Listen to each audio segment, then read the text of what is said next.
தெலோ இந்தான் Jalan Mach இந்தானில் ஏற்பட்ட தீ விபத்தில் பாதிக்கப்பட்ட 6 குடும்பங்களுக்கு அத்தொகுதி நாடாளுமன்ற உறுப்பினர் ஞாக்கோர் மீங் மொத்தம் 12,000 ரிங்கேட் நிதி உதவி வழங்கியுள்ளார். வீடமைப்பு ஊராட்சித்துறை அமைச்சருமான ஞாக்கோர் மீங் கோலாலம்பூரில் ஆசியான் உச்சநிலை மாநாட்டில் பங்கேற்றிருந்ததால் அவர் சார்பில் பேரா ஆட்சிக்குழு உறுப்பினரும் பாசேர் படாமார் சட்டமன்ற உறுப்பினருமான ஊ கால்யோங் அவ்வுதவிகளை நேரில் சென்று வழங்கினார். ஒவ்வொரு குடும்பத்திற்கும் 2,000 ரிங்கேட் வழங்கப்பட்டது. குறிப்பாக அவர்கள் வீட்டு உரிமையாளர்கள் அல்லாமல் வாடகையாளர்கள் என்பதையும் பொருட்படுத்தாமல் அவர்களின் வாழ்வாதார சுமையை குறைக்கும் வகையில் இந்த உதவி அளிக்கப்பட்டது.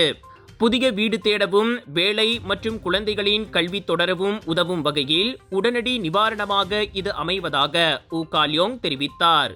இவ்வேளையில் வெள்ளம், தீ விபத்து போன்ற உள்ளூர் பேரிடர் நிர்வாகத்தில் கீலிட்பேரா மாவட்ட அதிகாரி முஃபீடா தலைமையிலான பேரிடர் மேலாண்மை செயலகம் ஆற்றி வரும் ஆக்ககரமான சேவைக்கும் அவர் நன்றி தெரிவித்தார்.